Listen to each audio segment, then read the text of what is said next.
است و اندیشه بدان، پاینده مانی تو جاودان.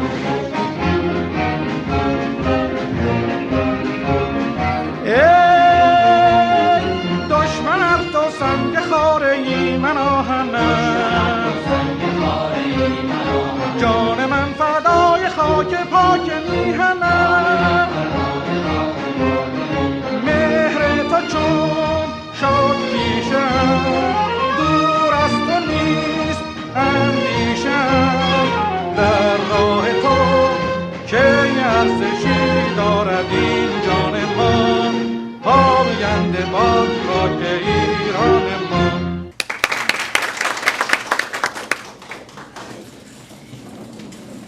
Good afternoon, ladies and gentlemen, distinguished guests.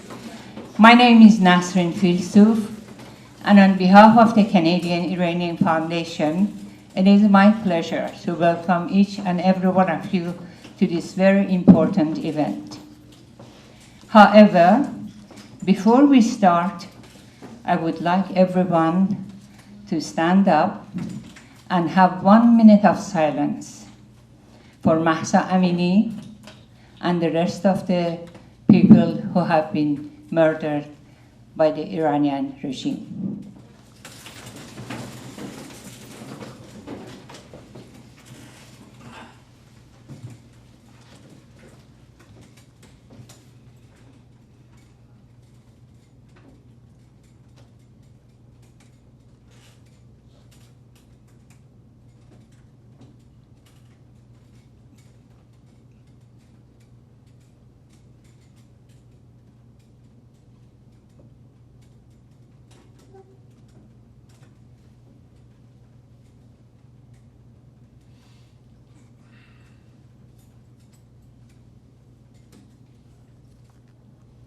Thank you so much. Canadian Iranian Foundation is a non-profit organization with a mandate to facilitate the social and cultural integration of the new immigrants by presenting workshops and seminars for them, as well as awarding scholarship to students and supporting the humanitarian causes. Today's event is one of those very important educational sessions. What we want to do today to familiarize our people, our community, with the municipal candidates and know exactly what they want to do for the next 4 years, and listen to them, talk to them, question them, and get to know what is going to happen to our cities for the next 4 years. They all have 2 minutes to introduce themselves, share their platforms and visions for the next 4 years, and then after that we'll have the questions and answers from the audience. So I would like all the audience to please write your questions and give it to the volunteers who are going around in here and asking you what you would like to ask them. And then after that, they will answer you the questions that you have asked.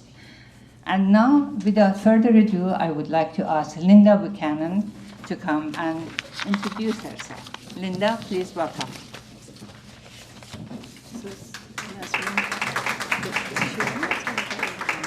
Well, some of them said 5 minutes is too much because they want to go. Just wanted to. Okay. Yeah. No, if you have, you can go ahead. Well, and by the way, there are 2 ladies over there, one with blue card and the other one with red card. The one who has the blue card, meaning you can start, and the one who has the red card, meaning you have to stop. Okay? Okay. I'll do my best to pay attention to that. Okay. Thank you very much. Well, good afternoon, everyone. I am Linda Buchanan. I am the current mayor in the City of North Vancouver running for re-election. And I would like to thank Nasrin and the Canadian Iranian Foundation for organizing today's event. I would like to also acknowledge that we are gathered on the traditional territories of the Squamish, the Tsleil-Waututh, and the Musqueam nations. I would also like to take a moment before I start to acknowledge Mahsa Amini, the 22-year-old woman's arrest and subsequent death by the Mayoral police for having a few strands of her hair showing under her headscarf has started a worldwide reckoning and protests that continued yesterday in downtown Vancouver. The courage of the women in Iran, and particularly adolescent women, has been breathtaking and extremely emotional, and they too are putting their lives on the line. This is no longer about Mahsa Amini. This is about all women, men, and children living under this oppressive regime. And I am proud of the many people of Iran who have come to our city to make their home, many who are my friends. I stand in solidarity with them, their families, friends, and loved ones, fighting for equity, freedom, and autonomy in Iran. May Mahsa's name never be forgotten. I have always believed that communities are about people. It has never been more important to build a caring, inclusive, and connected community. Over the past term, we have made real progress together. We secured a rapid transit commitment from TransLink. We broke ground on a new Harry Jerome Community Center and Senior Center.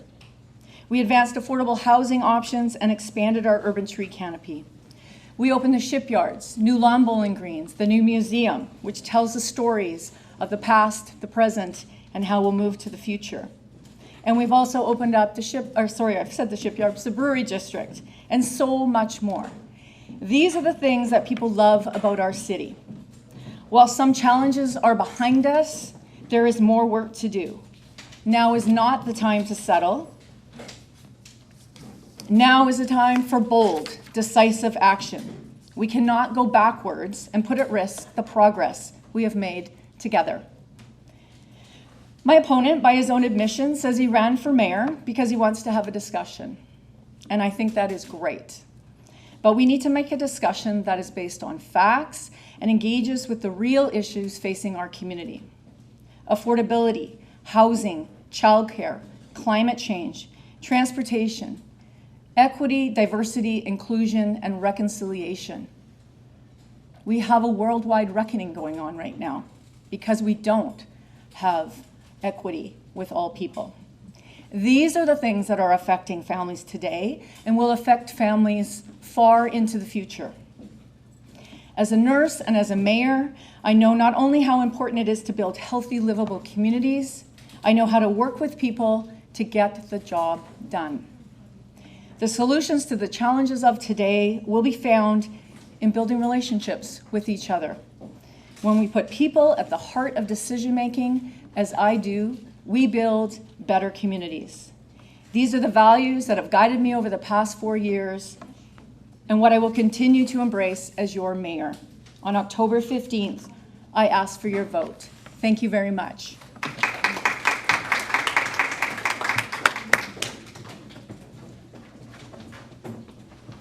Yes.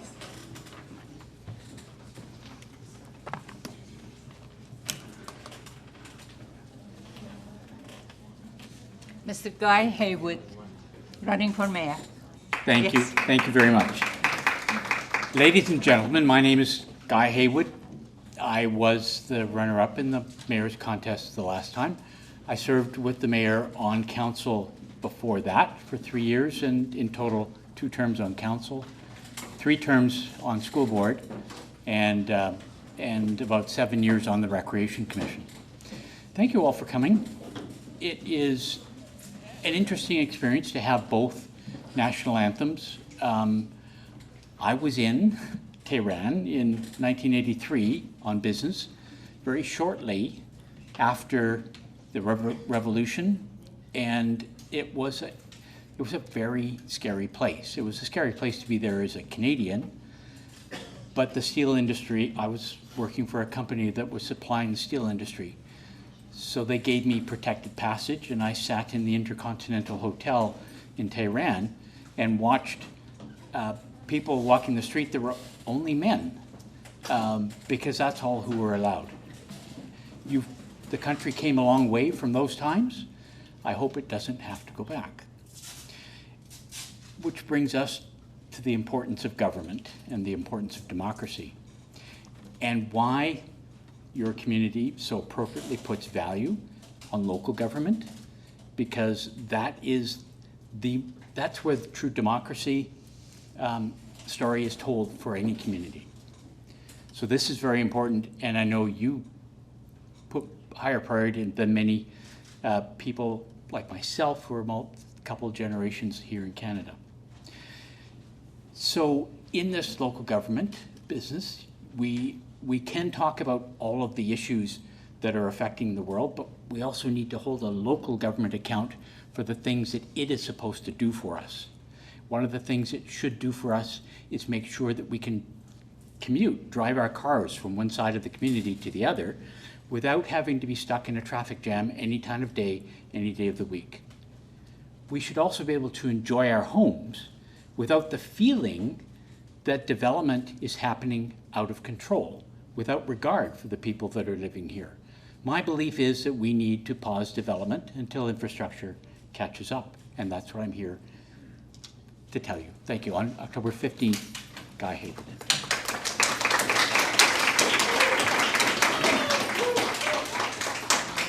Thank you so much. Holly Beck, right? Yes. Yes. Thank you very much. First of all, I would like to thank Linda Buchanan for recognizing the women in Iran, and I would just like to say that we stand very strong for those women. So on that, good afternoon. I am very happy to be here this afternoon, and I appreciate the opportunity to listen to your concerns and answer your questions. Briefly, I was born and raised in North Vancouver. My 3 sons also grew up in North Vancouver. I've been a counselor for the past 2 terms, and before that, I was on school board for 1 term. I owned a small business on Lonsdale for over 20 years. Prior to that, I was a teacher at Carson Graham, and during that time, I completed my master's degree in education. When I was first elected in 2014, my goal was to be the liaison with our citizens and community groups, to represent the diversity of our community, and to be a voice for small business. And those are my goals.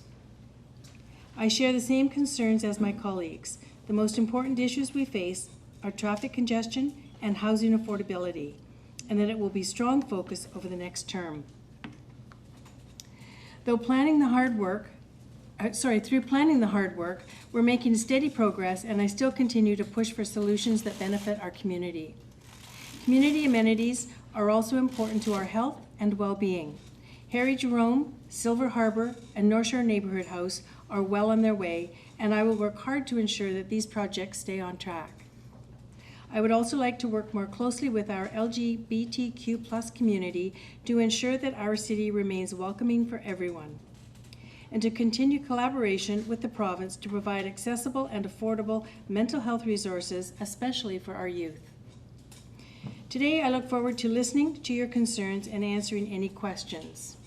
I also have my friend, Safadeh here, who is more than happy to repeat what I just said in Farsi. Thank you. Thank you. I thought you was taking good class actually during the lecture, during the presentation. Yes.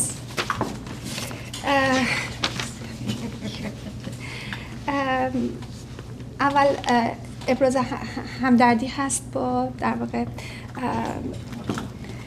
سلام اول عرض میکنم خدمت همه دوستان. من فکر میکردم که سنتنس بای سنتنس ازشون استاپ میکنم و بعد من اینترپرتر هستم و اینکه خب اول سخنرانی انجام شد و بعد خدمتتون عرض میکنم نکته ها رو خیلی سریع.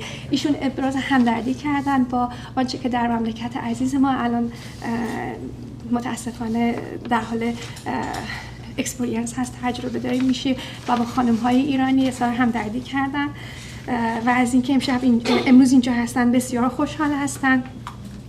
ایشون در نورث ونکوور به دنیا اومدن و 3 پسر ایشون هم در همین نورث ونکوور بزرگ شدن. ایشون در 2 دوره قبل از اعضای شورای شهر بودن و قبل از اون به مدت 1 دوره در هیئت مدرسه ایشون مشغول به کار بودن. 20 سال در لانزدل بیزنس کوچک خودشونو داشتن و قبل از اون در مدرسه کارسن گراهام معلم بودن. همزمان با اون مستر یا کارشناسی ارشد آموزش رو گرفتن و برای اولین بار در سال 2014 برای شورای شهر ایشون انتخاب شدن.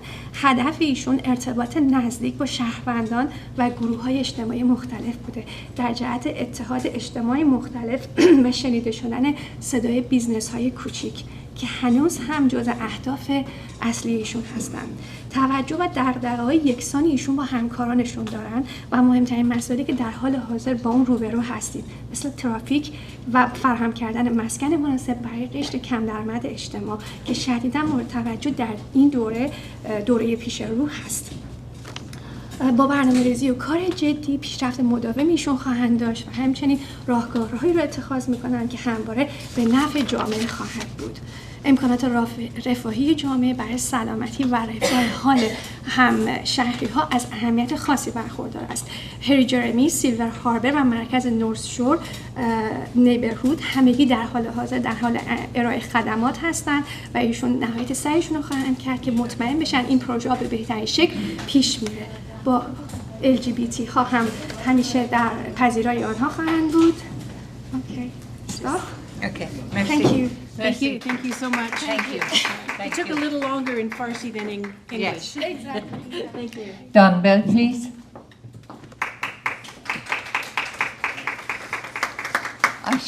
I should say my friend Don Bell. I've known him for 40 years now. I was a baby. No, you have been a politician for 45 years. That's why what I said is questionable. Well, hello and thank you for coming. And ba salam, merci, ke amruz amadad. First, I too would like to join with those protesting against the murder of Masha Amini and the violence against women and families in Iran. I know that I have many Iranian friends on the North Shore that I've met over the years, and I know that you have family and friends that you're worried about in Iran, and I share your concern. I was lucky in 2009 to be able to visit Iran for 3 weeks, and I was in Tehran, Esfahan, Shiraz, and Persepolis. And it's a wonderful country, and it saddens me to watch the television news and to see what's going on. My name is Don Bell, and I'm seeking your vote for another term on City Council. I have lived on the North Shore for over 50 years and have extensive business and local government experience. I've been a small business owner. I had a camera store in Lynn Valley for 7 years, and I worked for 13 years as Public Affairs Director for Canada Safeway Stores. I've served as Mayor of the District of North Vancouver, as school board member and chair of the school board. I have also served 2 terms as a member of Parliament for North Vancouver, where I met many of you on immigration and other issues. And I've now served 3 terms as city councillor in the City of North Vancouver. I would like to continue to use my business and government experience in serving you on City Council. My main priorities are managing the rate of growth and new development in providing truly affordable housing, addressing traffic congestion, and climate change. I'm concerned about the rate and density of developments and to reduce its negative impact on traffic congestion, lack of parking, and stress on services such as parks and recreation and medical and hospital services. I believe Council needs to prioritize truly affordable housing, such as rental, co-housing, and non-profit housing, so that families, young adults, am I on my time already? Wow. Okay. Then I would point out to you I have a brochure, and I would appreciate the opportunity to answer any questions that you have later. And finally, in closing, I would say, Zan Zendigi Azidi. Here you go.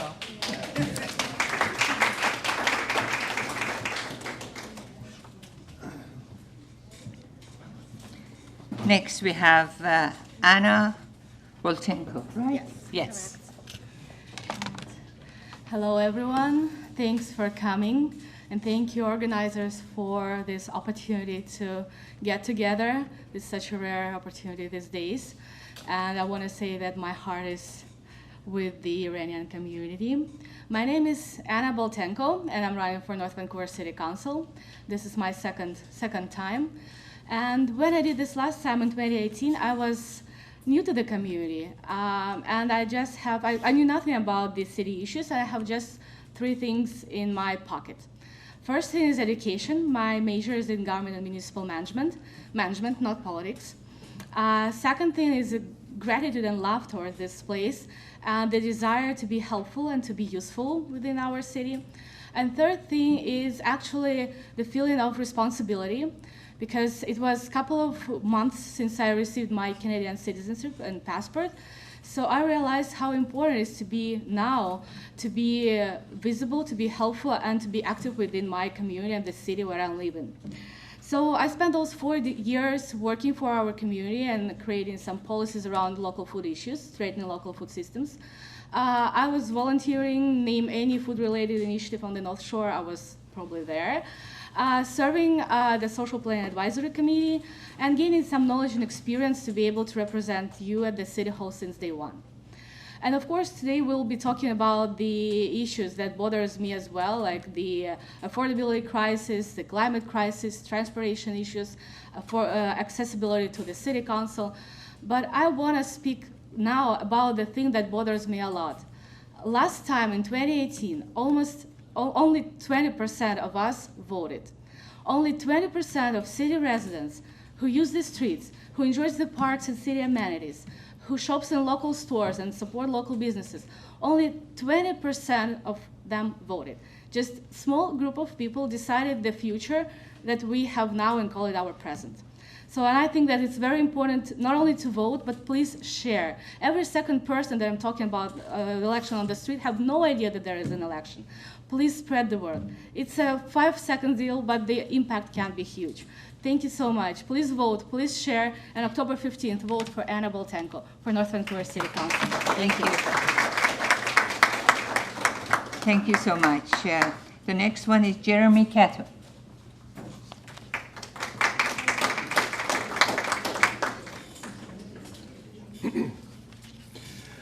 Thank you. Thank you for having us. It's a beautiful day outside. People come in here. My gosh, this really is inspiring. And I was inspired this morning. This morning, my name is Jeremy Cato, by the way. Oh, sorry. And, it's the Italian version. Oh, okay. Yeah. I was having coffee this morning with my friend Arya Katami, who 2 months ago became a Canadian citizen. He was born in Iran. He left Iran when he was 13 with his father to move to India. And they moved there because his father was a translator, and he translated books, and he was afraid for the family's safety, particularly young Arya and his father. Arya lived in India for 17 years and could not get even permanent residency. He couldn't get papers and couldn't become a citizen of India. So he went looking to a country where he could find a place to live, and it was Canada. He met some friends in India on a vacation. They sponsored him into Canada. He moved to Creston. And 2 months ago, as I said, Arya became a Canadian citizen. Tomorrow, he will vote for the first time in his entire life. That's how important these elections are. Arya has come to all the candidates' meetings, although today he's out on a picnic with his wife, so you have to cut him some slack. But we were talking about the importance of local elections this morning over coffee, just over here at Java West, because we both live here in Lower Lonsdale. And one of the questions that we talked about that will face the next council is development chaos. We live in development chaos, particularly in Lower Lonsdale. The plan that the current city and mayor and council have put in place is build, build, build, wherever you can, whatever corner you can, and build it as fast as you can, and along the way, take developer payments to get it done. This is not the way you do development. If you go to my website and watch some of my videos, you'll see that I talk about smart development. There are ways in the world to plan development that is functional and does not injure the community where you are. So I hope you will visit my website, catoforcouncil.com, watch some of the videos. They're all 2 minutes long. Thank you very much. Thank you.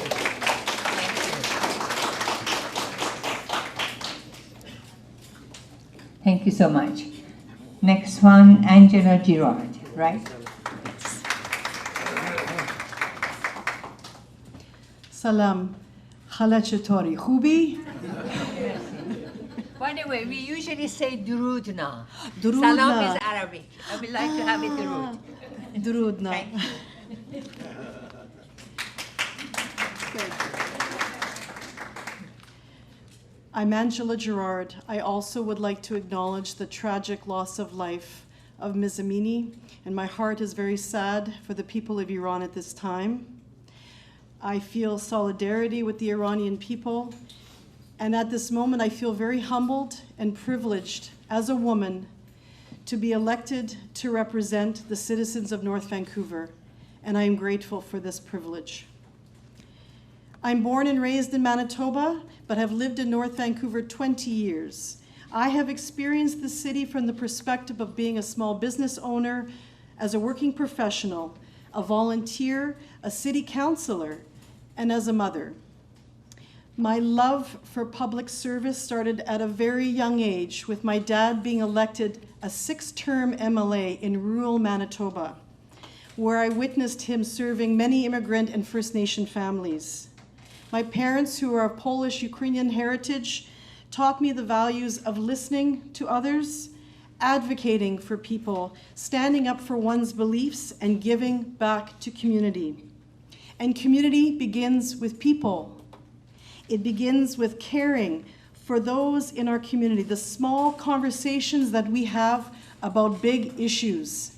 And our community is facing big issues. We have housing, lack of housing that people can afford, long commute times, lack of childcare, and an uncertain future, climate future. All of these issues are interconnected.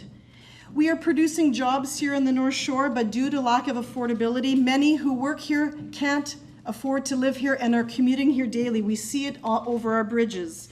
Many families can't find childcare, further adding to the daily congestion and the GHGs that are increasing our climate.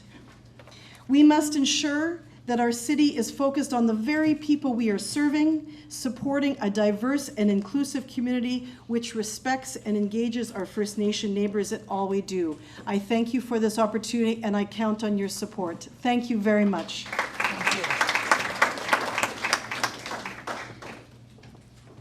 Thank you so much. The next one is Mian Laceste, right? Laceste, yes. Happy Thanksgiving, everyone, and thank you so much for spending your Thanksgiving afternoon with us and to have this opportunity to get to know one another. Officially, I've been in Canada now for 32 years, October 4th, and I came here as a nanny. And because of all the opportunities Canada has offered me, I have improved myself from there. I took evening classes, weekend classes. I also attended a Capilano College, now Capilano University. Because of the wonderful opportunity Canada has offered me, I've done a lot of giving back before. I've organized fundraising events that benefited Children Organ Transplant Society of BC, Pathways, Serious Mental Health Society, and things like that, North Shore, Christmas Hamper. I did those things those times not because I knew I was running at this time. I never imagined that I would actually, I was never interested in politics before until recently. Anyway, the reason I did those things is because I wanted to give back for the home that welcomed me. I have a comfortable life now, and again, I owe it to Canada for that.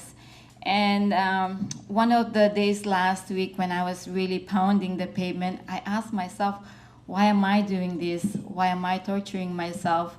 What is it for, really? So I really had to go past the usual answer to that question, and it really came to, truly, I want to give back. I love people, I love nature. I want to have a meaningful purpose for my existence here. And I feel that, I believe that when I serve, I'm also serving my God. So I know we all have the same issues and we will all work towards addressing them, but I also want to let you know that I'm here for you. I will champion your causes. Zan, Zendagi, Azadi. Thank you.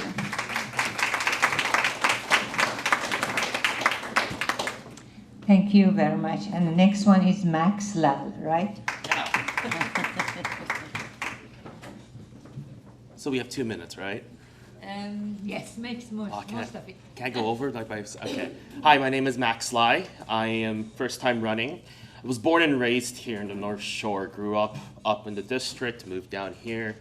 I graduated from Handsworth, went to Capilano, went to SFU after that, so I did the whole trifecta run. And why am I running? I'm running because I want to be our community's interface. All of the candidates here want to represent our community, want to represent our views, what we believe is best for us, and that's what I want to elevate and to bring that enthusiasm in. I want to bring that interface between what our community's needs are, everybody's community needs, whether they disagree with me, agree with me, or just plain neutral about it, to the policymakers that attempt to make our city better. And that's what I want to bring. Because there are challenges out there, like for me as a 28-year-old, it's hard to find good housing. It's hard to find myself being literally outpriced at a community that I love, that I want to stay in.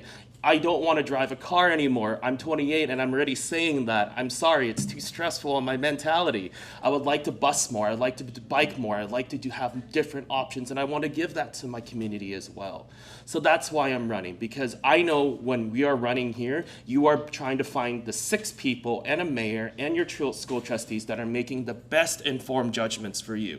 But not just informed judgments that consider for all of us, because the last time I checked, we are not running to appease everybody. That's literally not in our lane. As a politician, we're not going to appease everybody.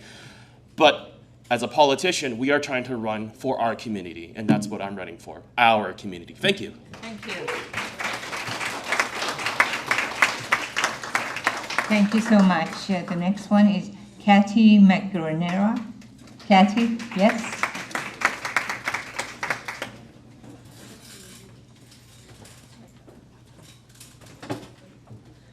Darudina. Good, yes. Thank you. It sounds much nicer. Lovely. I've been fortunate to live in North Vancouver all my life, and I'm really interested to serve as a city council member to give back to my community. We have many challenges here, as my fellow candidates have named, with affordability, with transportation, with climate change, with small business support, with options for childcare, and I would like to make more connections with our neighbors, the Squamish Nation. So I'd like to face these challenges boldly. And the experience I bring that could help with that is that I've been a small business owner here in Lower Lonsdale. I ran a licensed childcare for 12 years when my daughter was small. And I've also worked as a bookkeeper. And so I like to keep my eye on that we're keeping to the budget and spending money efficiently and effectively. I'm also trained as a group facilitator, so I help groups to come to resolution when they're having conflict, and I bring those skills. I was part of the citizens group that built the building that's at 5th and Chesterfield. It's a big red building with the popular Bean on 5th coffee shop in it.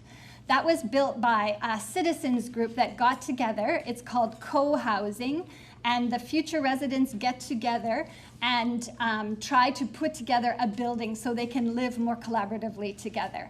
And we've been living there successfully for 25 years.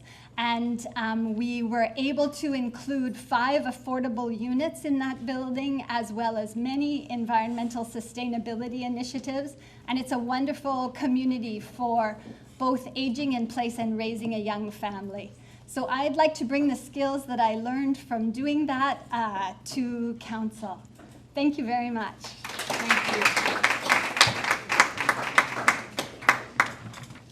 The next one is Jessica McLaury. Oh, I'm so sorry. Her cards are at the back, but she wasn't able to make it. Oh, okay, okay, okay. Is Ron Pauly? Yes. Please come in.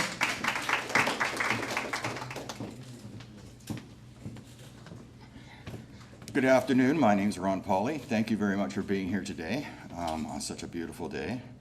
It's an honor to be here. And also thank you to everybody who's running, because that is part of what we're here for, democracy. My history is I've lived in North Vancouver, City of North Vancouver, since about 1986. I presently live in a heritage home on Cumberland Crescent.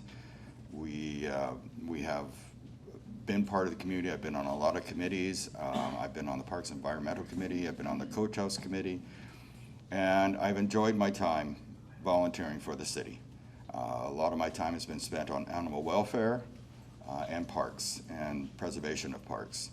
To go back on one little story is what I bring to the table is I believe we can do it. I believe we can fix things. I believe we can make things better. And one goes back to Mosquito Creek Park. Does anybody here use Mosquito Creek Park? Anybody walk the trails and that? It's a beautiful park. Years ago, the city was going to sell that land off, all along Fell, and they were going to put a 60-foot concrete wall right down beside the creek. A small group of us, led by Karen Milne, the late Karen Milne, got together and we fought for that. We worked for 2 years of campaigning and pushing and going into the creek and proving the creek was alive. We finally found some spawning salmon. When we did that, we got the DFO involved, and that meant they couldn't build up to the creek. So then we worked with the District of North Vancouver, the City of North Vancouver, and the DFO to push forward to the park that you've got now. It's been restored, it's beautiful, it's now considered a jewel in the City of North Vancouver. Well, that's what I want to bring to the table. One thing I would like to do is, there's a big property the city owns on East First, 100 block East First. It's slated for development. I don't want it developed. I figure Lower Lonsdale's had enough development. We need to give a little back to it. I would like to have a multi-purpose park there, a park that everybody can use. As we're building smaller units and putting people into areas, they have a place to go. That's the type of community I want. I want to see more green space. I want to see, as developments go through, they're in place. Thank you very much for letting me talk today. Thank you so much. The next one, Shervin Shahriari.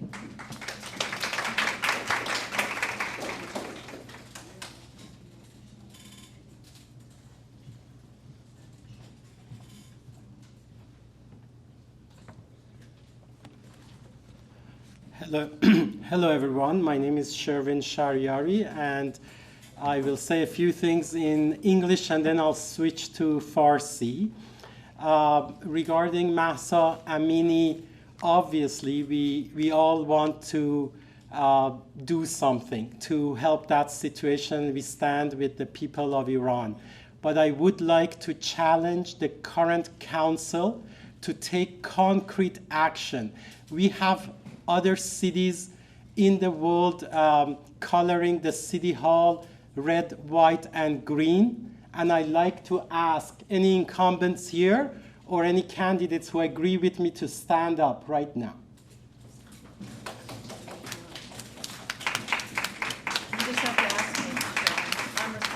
Thank you. So thank you. I would like to suggest that we do this as soon as possible in solidarity with the people of Iran, and that would be very appreciated by the Iranian community here. And so I will switch to Farsi now. من شروین شهریاری هستم، 38 سال اینجام و یه مدت زیادی کار کردم. سینیور منیجر بودم، آخرش توی ترانزلینک مدیر ارشد ترانزلینک بودم و قبلشم الانشم چیز هستم توی لنگرا کالج درس میدم، بیزنس و منیجمنت درس میدم. دلیل این که به پالیتیکس وارد شدم بیشتر به خاطر کارهای والنتیرین بود.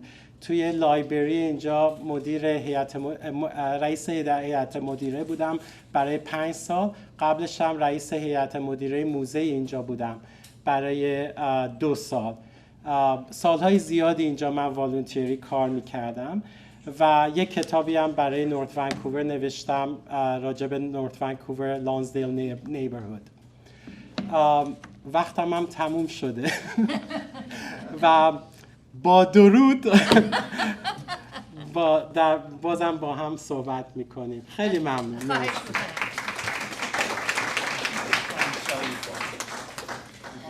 Tony Valente, please.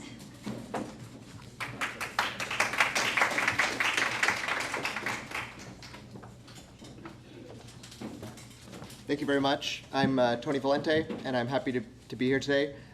I too want to express my solidarity with the people of Iran and with the ultimate sacrifice made by Mahsa Amini. I've been an active member of our city council for the last 4 years, a city council that had a majority of women, and I've been very proud to be part of that council. Before that, I was active in various organizations working to make the city a better place for more than a decade. I'm excited about the opportunity of serving for another 4 years. I moved to North Vancouver in the 90s and went to St. Thomas Aquinas High School.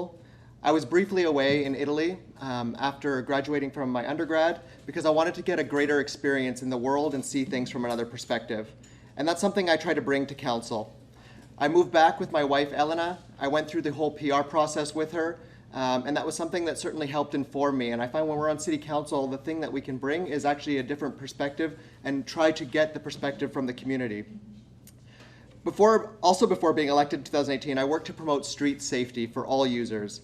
I advocated for better public transit, and I pushed for quality public spaces in the shipyards. I was part of a group called the North Van Urban Forum, and we were out in the community holding our own consultations, bringing people together to help push the city to move forward with what became the shipyards. I'm passionate about engaging people in discussion about our changing city, and this comes from my advocacy background, which I think really translates well into my role as a councillor. Throughout this term, I've made myself accessible to people. I've gone to them, I've met with them on the ground to understand their issues and concerns. So I'm running again in the City of North Vancouver to continue to build a vision. And this vision that I have is a city where there's housing and transportation options, and they are bountiful, and our parks and public spaces are loved by all those who use them. Everything we do in the city now has to be considerate of climate change and its impacts for us. We need to stop making our own climate impact, as well as make sure that all of our actions are addressing how we move forward. I hope I can count on your vote on the 15th of October. Merci. The question is, as I understand it, the Harry Jerome Recreation Center that's being built, the new one, the budget for that, is this one? Yeah. Oh, there we go. Is that going to be? Hello? No, I don't think it's working. Is it working? Oh, there we go. The new Harry Jerome Center that's under construction now, with borrowed money, most of it, is going to cost somewhere north of $200 million. And those are public figures. They're well known. The Delbert Community Center, which is somewhat smaller in scope in that it doesn't have the same level of equipment in it, was completed for $53 million in 2018. So obviously something is a little out of whack here. So Harry Jerome is a project right on the border with the District of North Vancouver. And ideally, council would have negotiated here with the City of North Vancouver, with the District of North Vancouver, to make this a joint development project. So there's two big issues associated with that. The cost, and the City of North Vancouver is now responsible for all the operating costs going forward, which are helped by an operating agreement. However, the district can cancel that operating agreement within 1 year. The final piece is that the lands where the current Harry Jerome are planned to eventually pay for the new Harry Jerome. And there we're going to have a number of very tall buildings that, again, will change the landscape, the community, and the character. So I think that we could have thought through this project more clearly. I suspect some of the members of council and the mayor will not agree with me entirely, but that's my take.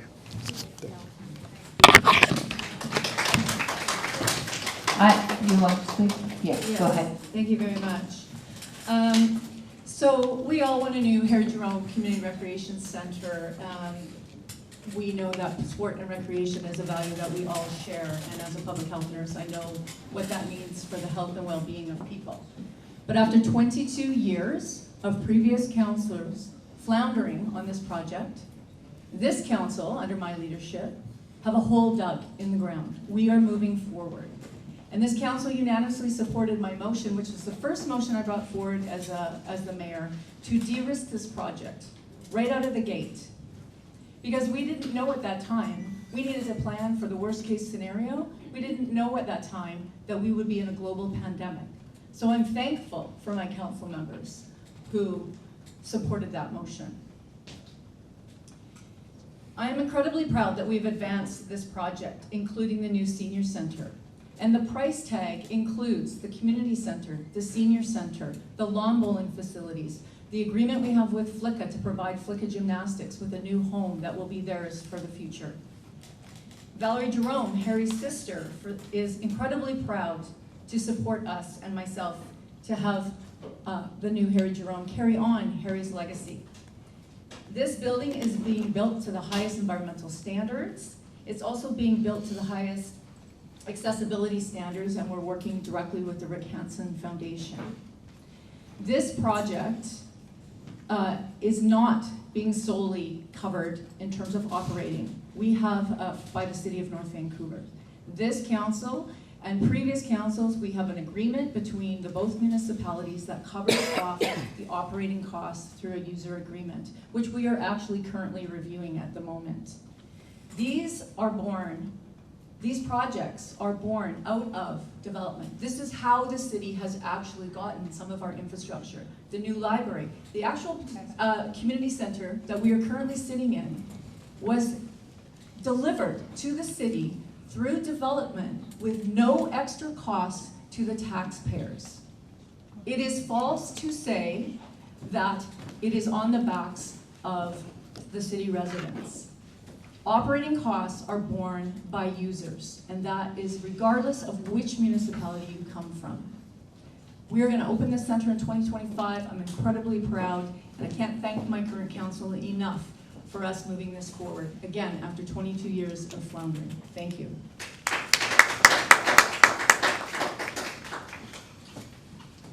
Good afternoon, ladies and gentlemen. I was the director of the chair of the Rec Commission when the Harry Jerome project was first conceived. If it had been built back in 2007 when it was first proposed, it would have cost $60 million. And that could have been taken out of savings. Now, the rec center in Delbrook was built by the district alone. This city government has never built a recreation center other than taking it as an amenity provided by a developer. And now it's taking on a project that does not have any risk sharing. The risk sharing agreement they thought they had with the developer doesn't exist because the developer is selling condos and the city's 100% liable. Also, the operating costs are only 50% covered by users across the system. The rest are paid by the taxpayers, and the Rec Commission bylaw is on the website. It has a 1-year cancellation.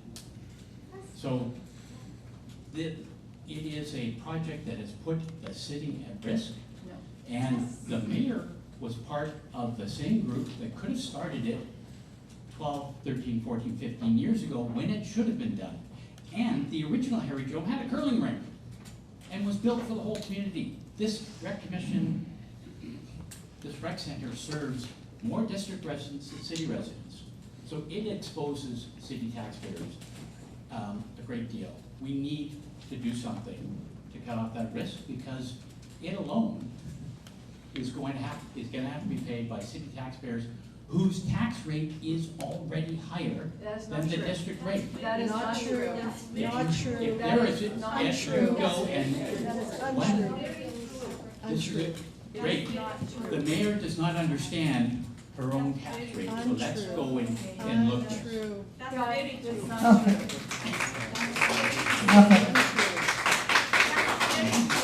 First of all, I'd like all of us to be respectful of who's speaking. And secondly, I would like to thank Mayor Buchanan at this point in time for putting the facts on the table. She's telling you the truth. And I have sat on this, on the rec commission and the council, and this project has to move forward. If we elect people that want to cancel it once again, I will be absolutely disappointed and it will be unbelievable. It has to move forward, because if we cancel it again, what are we gonna get? Again, triple the price. So people, the project is, the hole is in the ground, it is moving forward, it will be amazing, and I'm sure that every one of us will enjoy it to the max. Thank you. Here. Okay, thank you.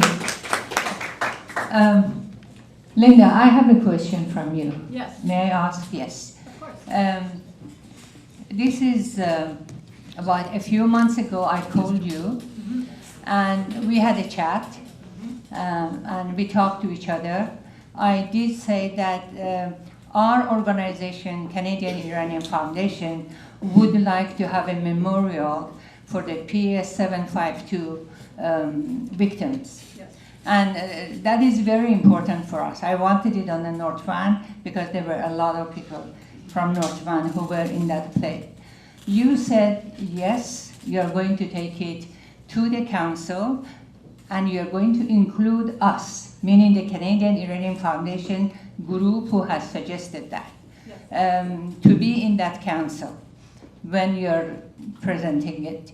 And it was very, very important for us to be there.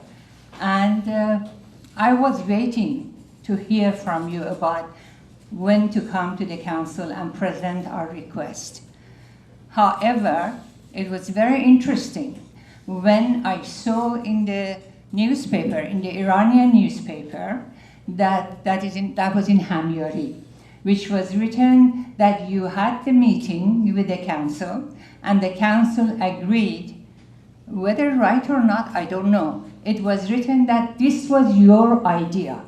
And that was something which I really was angry about, and I told you, we talked, and we also emailed to each other. But today, in front of this group, I want you to promise us that you are going to create a memorial for those people, because those people were murdered.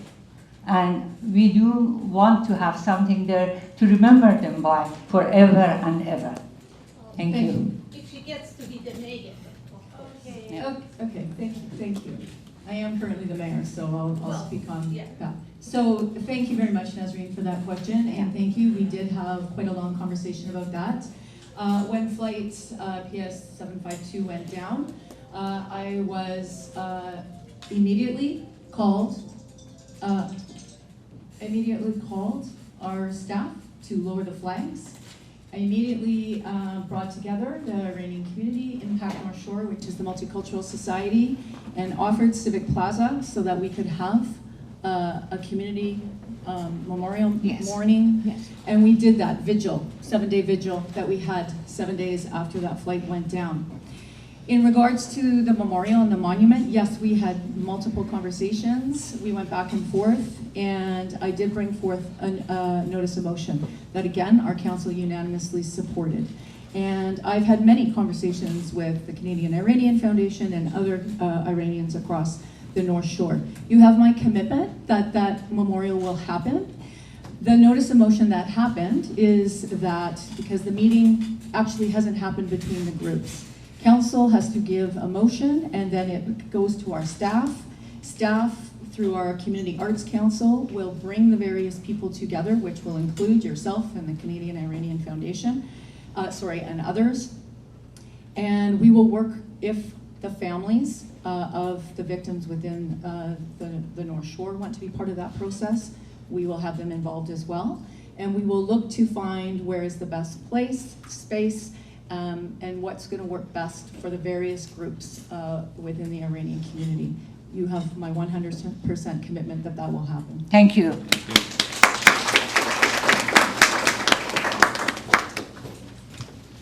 Go ahead. So we have another question from the audience.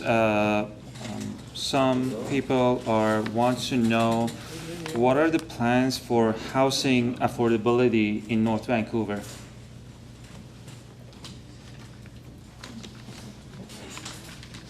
Anybody wants to? Sure. Yeah.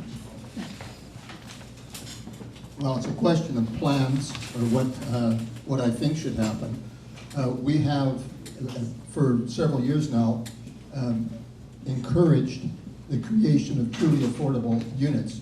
So for every project that's gone through, we've required, particularly the rental, a percentage of those to be available to people of lower incomes.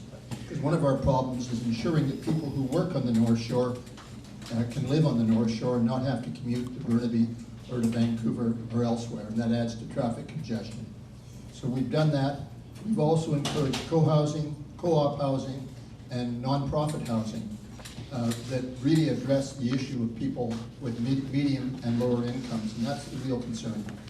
I personally think the focus should be on rental and on those types of housing, rather than building more high-priced, or a lot more high-priced condos in the $1 million to $2 million range, which is out of the range of affordability for many people.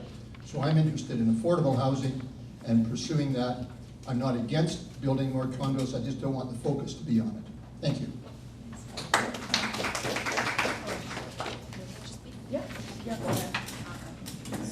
Yeah, go ahead. Sorry. I think the city has done an amazing job in the last 4 years in creating housing. And the word affordable is, I think it's an overused word, because it needs to be income affordable. We all have different levels of affordability. And I think the City SA has created many different forms of housing, where 10% of the units in just about every new rental building is below market value.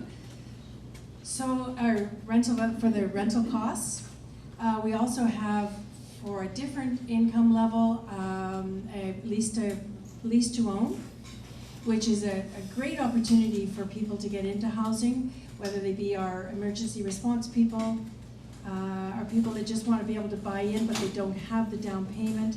So I think we've been very creative, and we will continue to be even more creative as we move forward, because we know the housing crisis is not over, and we need more and more creative housing. Thank you.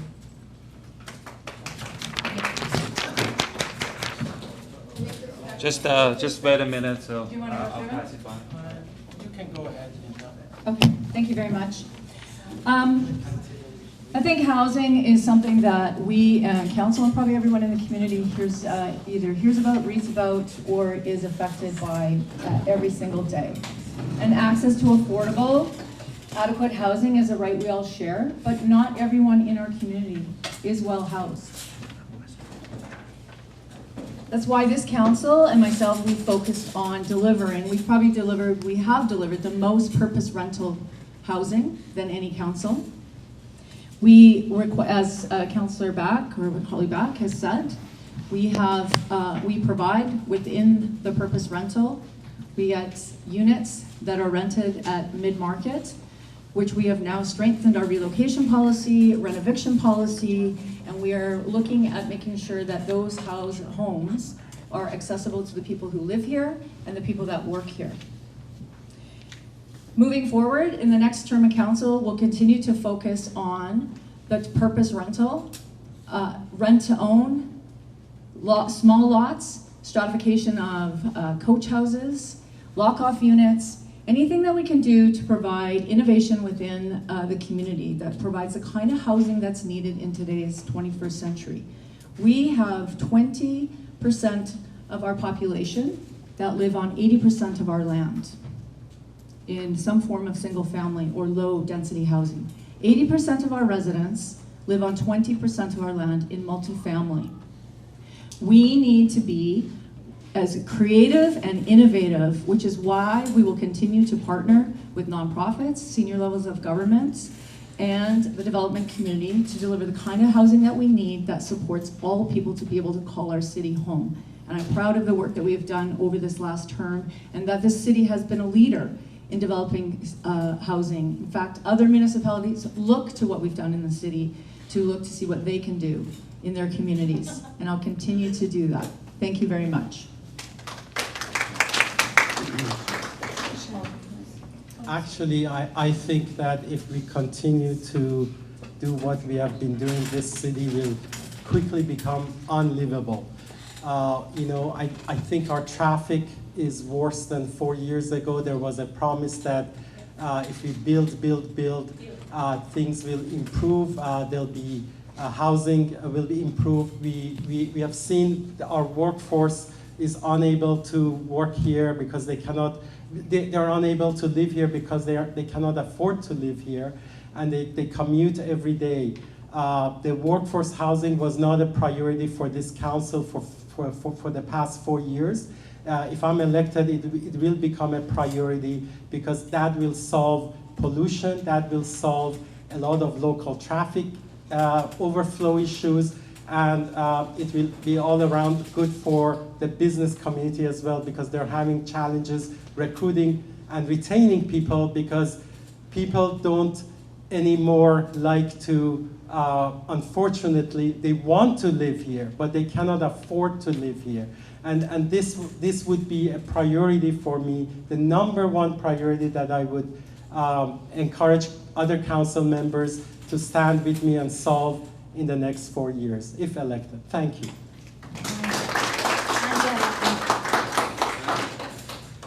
Thanks very much.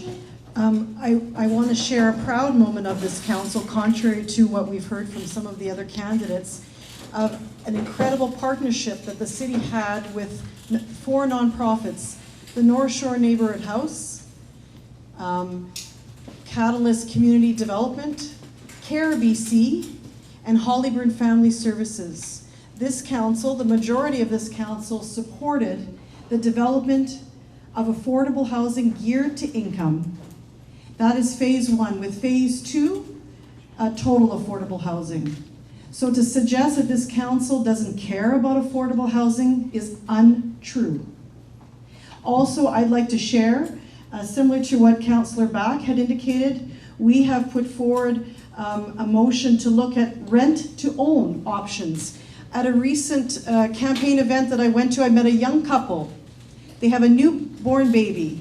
She's an urban planner in the City of Vancouver. He's a teacher here on the North Shore. And their comment was, we barely had enough equity to buy our 2-bedroom condo, which costs us $800,000. We're making $200,000 a year, so we can pay for a mortgage. How are we gonna buy our next unit when we have our second child?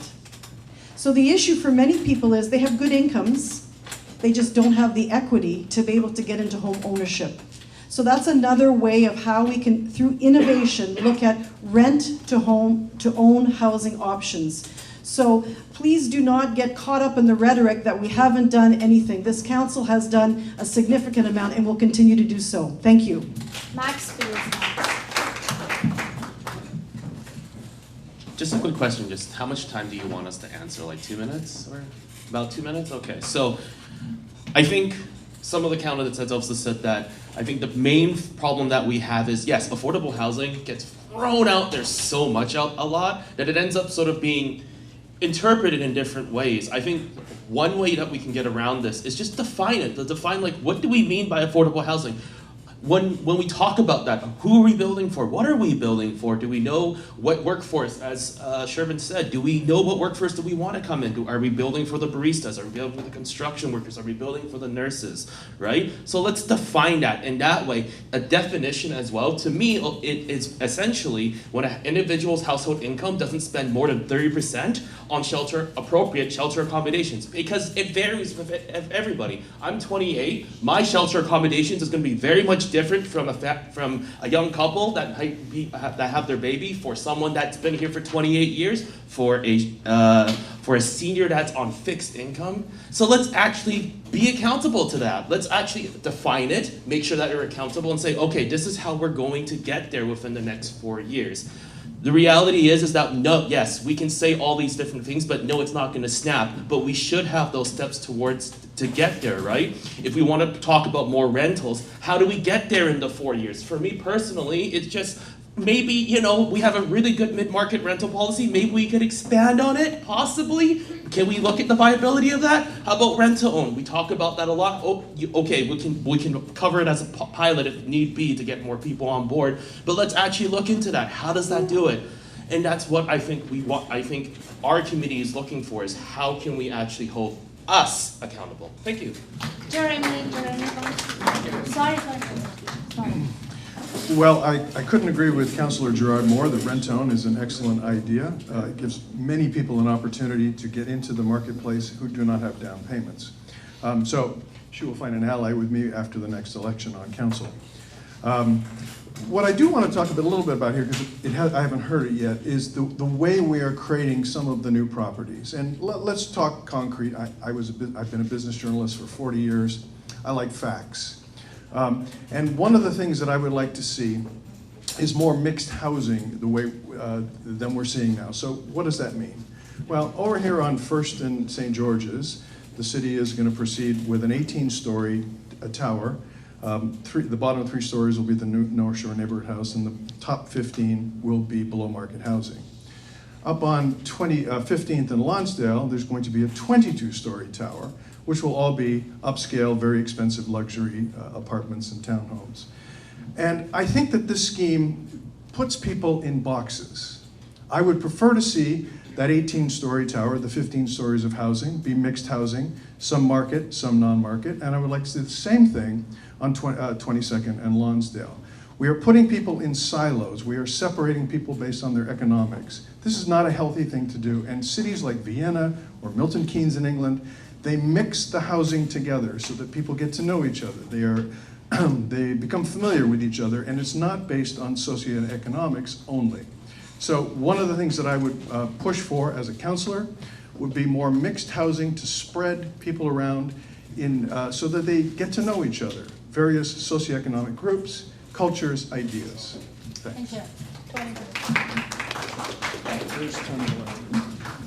Thanks. Thanks very much. I just wanted to share another project that the city worked on this council term, which is actually a project that's at 20th and Lonsdale, just close by the London Drugs. This is a truly affordable project in that it offers rent starting at $375 per month, and it is supporting people with disabilities, and that's something that was a big priority for this council.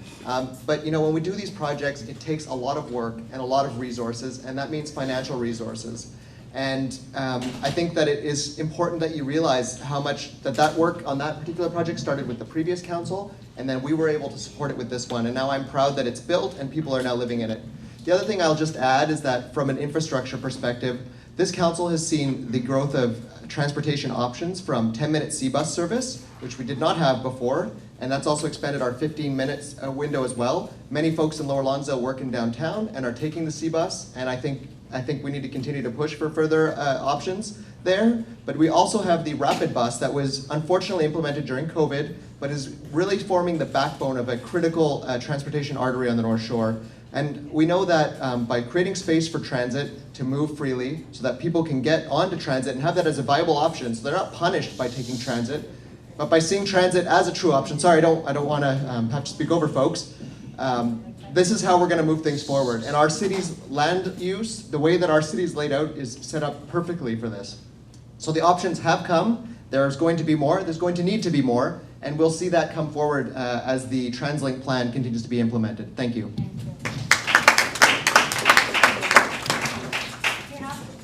I also wanted to just apologize. I need to leave the meeting because I had a prior scheduled event. So thank you very much for today. Do you have any question from Tommy? Well, not a specific question for him. Thank you.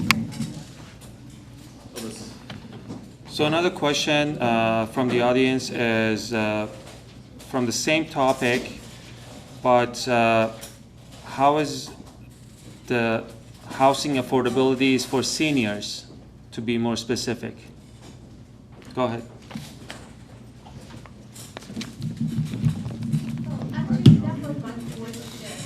Thank you for elaborate on that. Oh, okay. All we hear, and I'm actually live in district, but I have housing in city, so I can vote in both municipalities. But I've been to meetings in both city and district, and what I always hear is about young people, affordable housing, and I never hear anything about the aging population of North Vancouver, the senior citizens. These are the people that spend most of their lives in North Vancouver. These are the people, their roots been here. and they actually contributed to this society, to this community. What are you guys going to do for them? They need to know that the house they live is, they can stay where they are, and they need to know that there will be another place for them when they get older to go to. For young people, it's easy for them to move. I've been young, and it's easy. You get a job, you move. You are very flexible.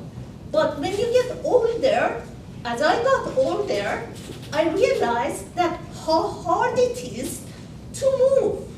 You get so, physically and mentally, you're not able to do that anymore.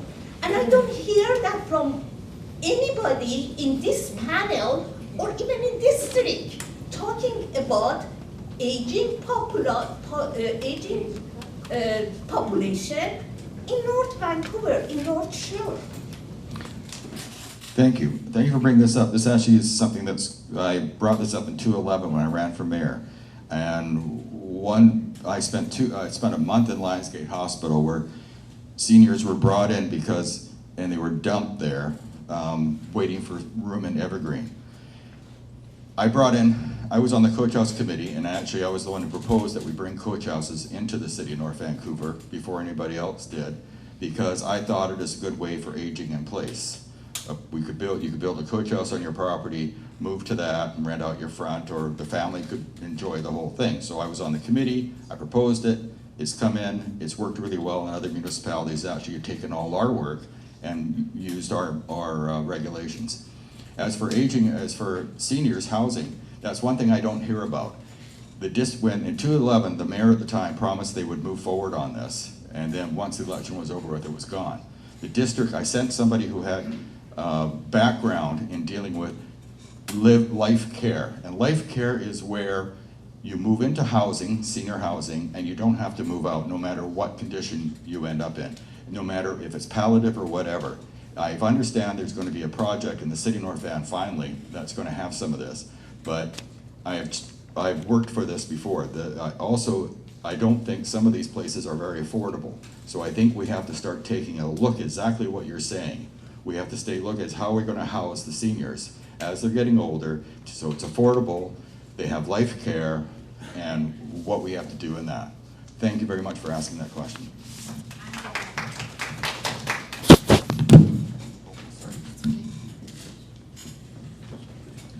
Thanks very much for that very important question about seniors. This council has approved seniors living Sunrise, which will be near London Drugs. Also, the project that I mentioned with the North Shore Neighbourhood House, Care BC is a nonprofit organization that provides respite care for seniors who are looking after seniors of care. That project will be available for seniors that are on fixed incomes. I think it's worth having a look at what this council approved at that site, because it's pretty significant. And I would encourage other municipalities, your municipality, the district, to look at doing the same. Thank you.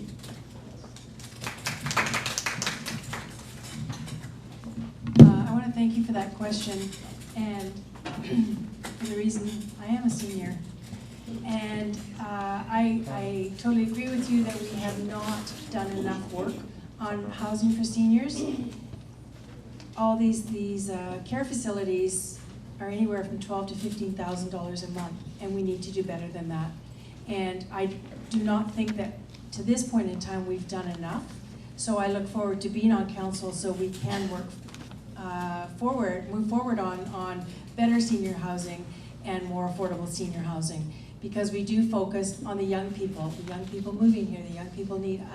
I totally agree with you that I would like to move forward on looking into some more affordable senior housing, considering they're the biggest part of our population right now. So thank you for your question. Thank you very much. And yes, thank you for that question. I think it's really important that we are building a community that everyone can call home. It's not about winners and losers. It's about how are we making sure that we're building the kind of community that has the kind of housing that is for seniors to be able to age in place, that allows young people to work here. It allows young people who have grown up here and gone away to come back and have an opportunity to continue to live in the place that they've called home their whole life. We also have to start to think too about what is the kind of community that we want to have. Because we need to be able to have our seniors age in place. We need to have them to have options to be able to move out of potentially a single family home to something smaller, or to have that coach house, to have a family, an intergenerational situation on their single family lot. We have infill housing that's happening that is actually going to be rented at 40% below market rates, which is a partnership we do with Hollyburn Family Services as well. Local government makes 8 cents on every tax dollar. They say 10 right now, but I don't actually believe that. It's about 8 cents. Local government cannot deliver the kind of housing that we need without senior level government at the table, without the partnerships we have with the nonprofits, and without local government being really, really innovative. And we have to think about what is the kind of community we want, because we want our seniors to be here. We also want young people here who fill the jobs that we need to keep our local economy going. We need teachers, we need nurses, we need firefighters, we need police officers. We need them to be able to live in the community to provide that public safety and health care that we're all going to need at some point in our lives. So it's not about winners and losers. It's about providing an array of options and always looking at innovative ways, which this city has done forever and will continue to do, so that we can make sure that people who want to be here, people who want to stay here, have a home. And we will be welcoming to everyone. Thank you.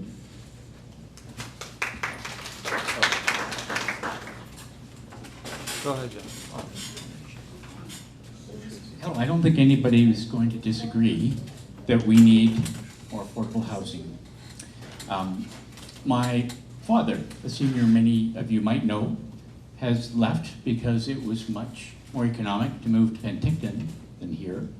I have a son, both my sons have moved away and can't move back because of the lack of affordability.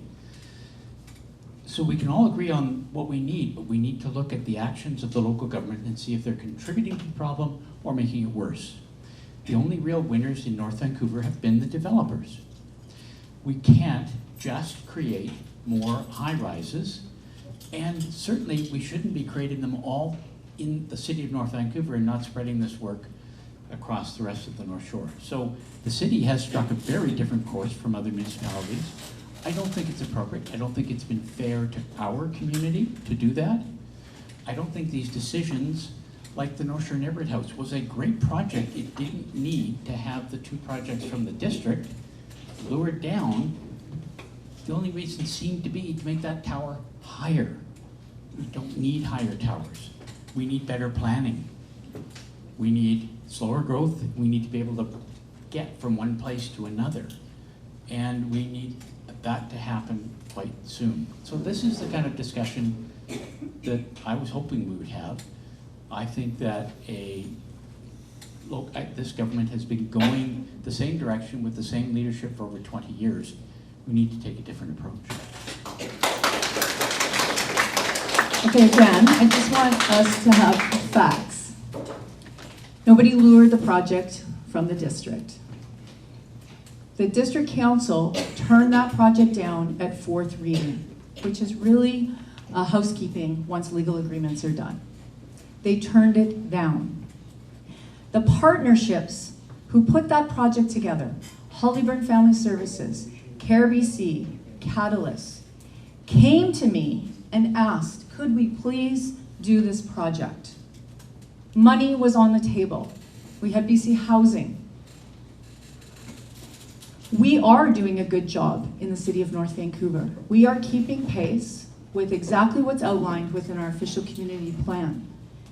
And if you live in a different municipality on the North Shore, I would implore you to go talk to their councils, to get them to build the kind of housing that is needed in both those municipalities that would actually take some pressure off the City of North Vancouver. They are not keeping pace. The overall population in across the North Shore is flat. The District of West Vancouver has declined. The District of North Vancouver is flat, and we have grown at the rate that we have outlined in our OCP. People come to us to put together these projects because they know they're good for us to work with. And yes, we need a developer at the table because a developer has to build the housing. Every house that any one of us lives in is built by a developer, whether it's a private sector or you personally building a house on your property. You are a developer. And we work to get the things we need out of them. When they're purpose rentals, we get extra housing out of that, which is rented below market. When it's strata development, we have a formula, we have a policy. It's part of our bylaws, it's policy. We get cash in order to deliver that, which allows us then to put that money back into the community to build the kind of infrastructure we need to support the people in our community. So the 15th, West 15th that was mentioned, $25 million. That will help us to build the North Shore Neighborhood House. I just went to a grand opening. We have 2 now, projects that we've done through development with the YWCA. Women in our community who live in our community, who have children and are leaving abusive relationships. We have built housing with them through these partnerships. If we don't have these kind of partnerships, these women and children cannot stay. If we can't build the infill projects with Hollyburn Family Services, we won't have places where people can rent for 40% below market. We look at every opportunity with developers and nonprofit agencies to deliver the range of housing. We put housing in the right place, we put the right kind, and we outline it within our OCP, and we outline it within our Housing Action Plan, which is a requirement of the provincial government. And there's a reason why former Minister Eby came to talk to us about the project at the North Shore Neighborhood House. Because it is so challenging to be delivering non-market housing in an area that is in very, very high demand. Thank you. Yeah. Go ahead.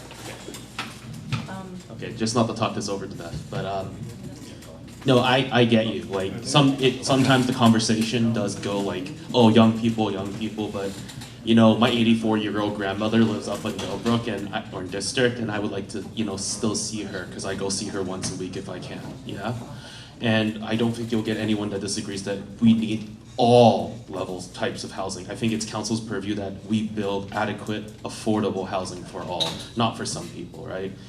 And I get the frustration for that, and I think that's why I sort of want to harp on that accountability. We do have an action housing report, but we also had a housing needs report in 2017, 2018, and that sort of got dropped, and we were supposed to get that yearly. And is that a fault of council? Maybe. Is that the fault of maybe we just forgot because, you know, COVID happened, surprise! You know, it's like, no, I don't know, right? But now the reality is this. How do we get out, or how we move forward from that reality is what we should be looking forward towards.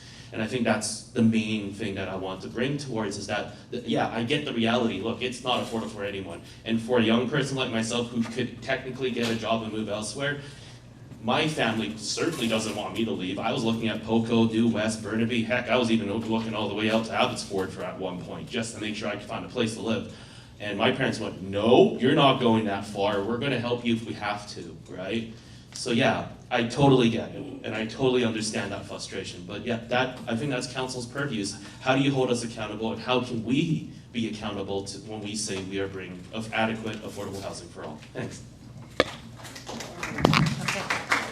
Before you go, Mayor Buchanan, you want to leave it out? Well, yeah, we have family commitments. Yes. Yeah. Are you wanting to be a little bit longer? If you don't mind. Like how long? Well, it's up to you, because you're the one who wants to leave. 30 minutes? No, I don't want to leave, but I have to leave. Yes, I know. Commitment. Yeah. Okay. Okay. 15 minutes. Okay. Don, please go ahead. Thank you. Thank you. I think the point that was made was that the municipality itself is not the landlord. We don't build it. We look for partnerships, and we need partners such as the nonprofits that have been mentioned to come to us and to, with either federal or provincial government funding, provide the funding that makes a difference in being able to provide truly affordable housing for seniors. The most common need for seniors is rental. Some of them want to sell. If they have a house in the district of West Vancouver, they may downsize here and they come in with enough cash to buy, and it's not a problem. But for those seniors who, for a living cost or a rental cost, are a challenge, we really need to get, as I said earlier, truly affordable. And the way to do that is to work partnerships with various agencies, and we can't do it without the senior governments.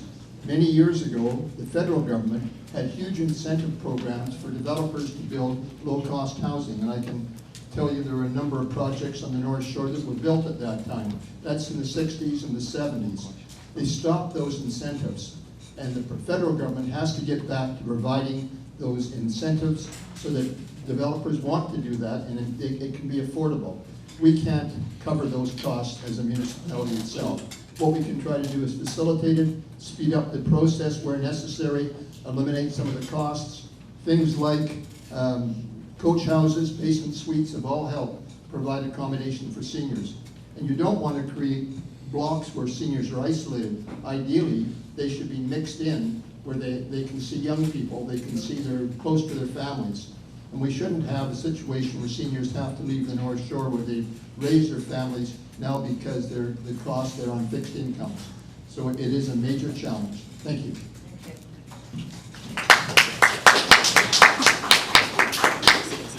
So another question is, I'm just saying what it says, vacancy control ties to the rent, vacancy control ties the rent to the unit, not the renter. Would you support mandating vacancy control for all the units built in the City of North Vancouver? Oh. That's unfortunate. Let's see. Yes. Thank you very much for that question. We don't actually have control over that. That falls under the provincial government and the rental tenancy branch. So the provincial government sets how much rent can be increased on an annual basis. If a property is then vacated, then the landlord is able to raise that rent up, which is why we put in a very strict policy this term around the unfair rent evictions of people for people who were saying they were renovating but were in fact not renovating. We've done that, and we strengthen our tenant relocation policy. So I've had a very long conversation with former Minister Eby because quite frankly, the purpose rental housing model is broken. It's not working for people, it's not working for landlords, and we need to get to, we hear it every day. It's not just in the City of North Vancouver. This is national, it's global. It is very, very challenging to be delivering housing, and we need those partnerships. But at this local level, what we can do is to provide those, as we've just been talking about, the partnerships where we can provide through our housing affordable funds. We provide some funding. Other agencies bring in funding. The province brings in funding. The federal government brings in funding, which allows us to have rents for $375. It allows us to be able to demand that units be rented at 10% below the average CMHC in perpetuity. And we have looked at, so for those who think we haven't delivered enough in 4 years, we have had a little thing called COVID. And yet, despite COVID, we have delivered the most purpose rental building. We have delivered the most number of childcare than any council previously. We have landed a commitment from TransLink to bring rapid transit to North Vancouver. And we have increased C-Bus, bus service, Handy Dart service, and delivered the most number of non-market housing. We are delivering.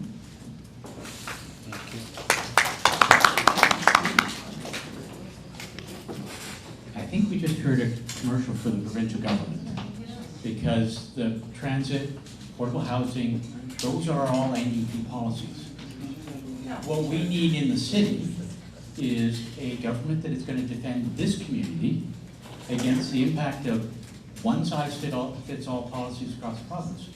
Yes, we need more supply, but all that supply doesn't have to happen just in the city of North Vancouver, just around us, just creating havoc here. So I'm beyond concerned to see that we have a council that doesn't even understand its own tax rates. We do need to manage the government here properly, to manage the risk of these large projects the city has never done before, and not be just trying to blindly implement provincial NDP policies in the city of North Vancouver. We need to implement them for the people that live here.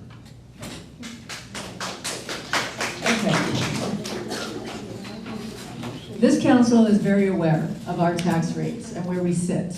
And we have actually won multiple accolades in terms of how economically fiscal we've been, how we've been delivering. We've just won top 10 best small city in Canada, top 10 in the most economic resilient city in BC. And our tax rate is perhaps, I would expect that it would be somewhat higher than the district in the fact that we are actually building and delivering infrastructure. We are not higher than the district. If you look at your tax bill and include utilities, we pay less. And why would we want to take on another municipality's failing infrastructure from Cap Road to Deep Cove to pay for that? Why would we take on depreciating assets in community recreation and pay for that? Our city residents have fair and equitable taxes that deliver them the services that they need.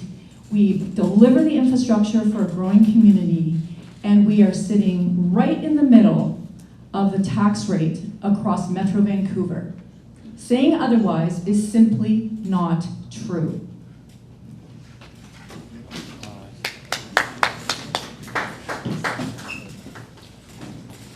So, final last question is, what are the plans goes towards the traffic that we have in North Vancouver? Anybody wants to say that? That goes to Sherwin, actually. Can you repeat the question, please? Well, the question is for you. It says, what are the plans to solve the traffic we have in North Vancouver? Okay.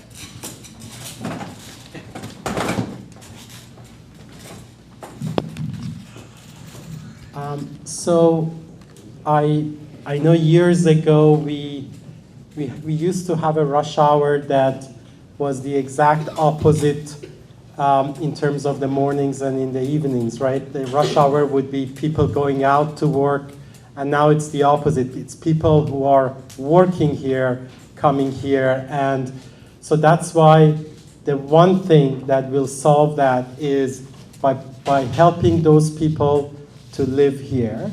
And I agree that work has been done by this council, but I don't think 60 units in the mid-market is enough that were built.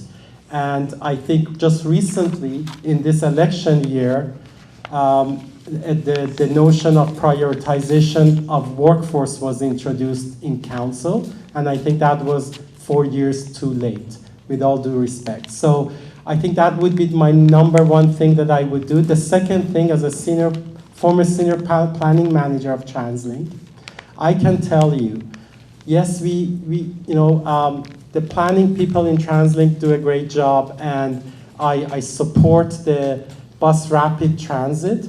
But what I would do if I am at the table, I would make them commit to wait times, and I would make them commit to journey times. And I would take, North Vancouver doesn't have to be second to no other municipality. when it comes to transit. And so if we make them commit to that, then it will force some additional improvements, like we cannot have the rapid bus get stuck on the bridges. So we need to have measures in place to accommodate that, and also I would advocate for a fast implementation of that. So that would help to bring a lot of people in and a lot of people out in those commute times that we are having challenges. Long term, I advocate for a link to SkyTrain because that would be the most efficient way of proceeding as well. One thing that I was disappointed is that with, just 1 second, with in the last number of years, you see Burnaby got a project called the Gondola to SFU, and North Vancouver is still waiting for major projects to be approved, and I think we just need to change that chemistry in the region. Thank you.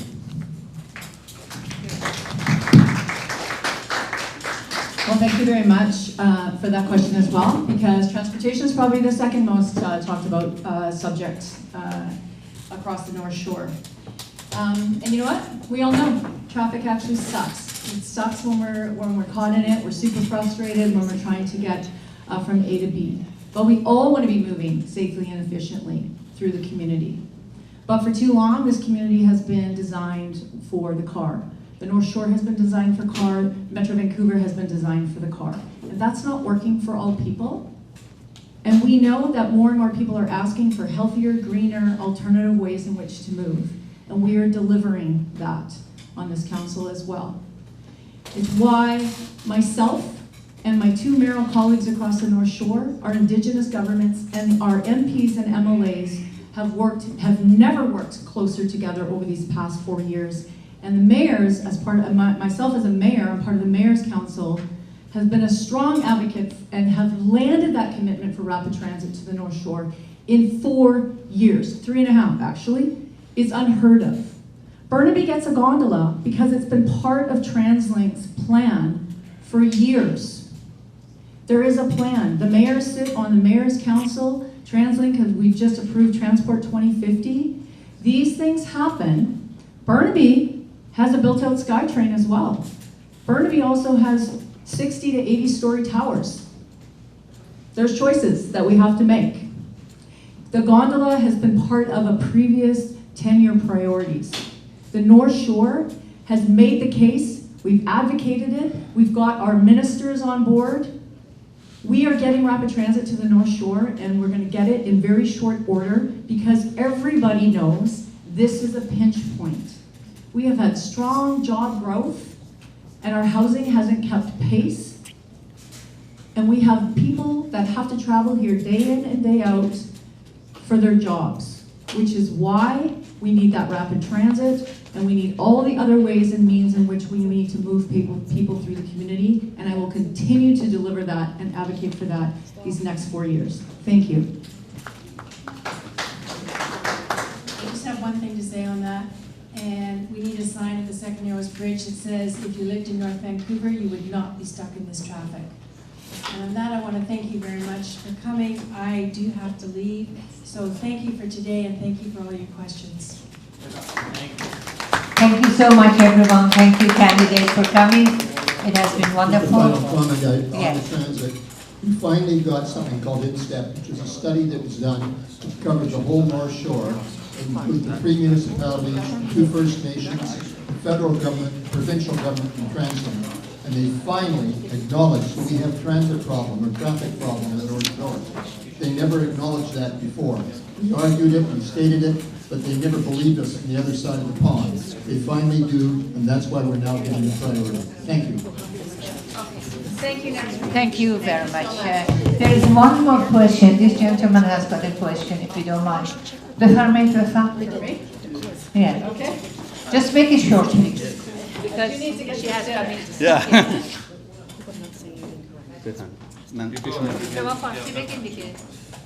با تشکر از همه شما و همه شما که تشریف آوردید واسه بنیاد ایران و کانادایی‌ها.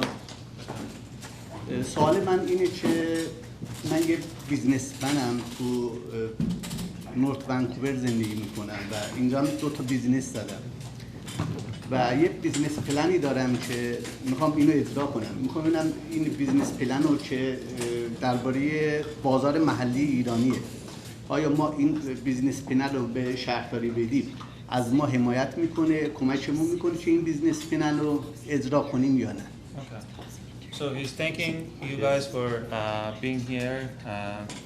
He is saying he's a businessman. He has 2 businesses, and he's looking to open a plaza, a Persian plaza, specific for Persians.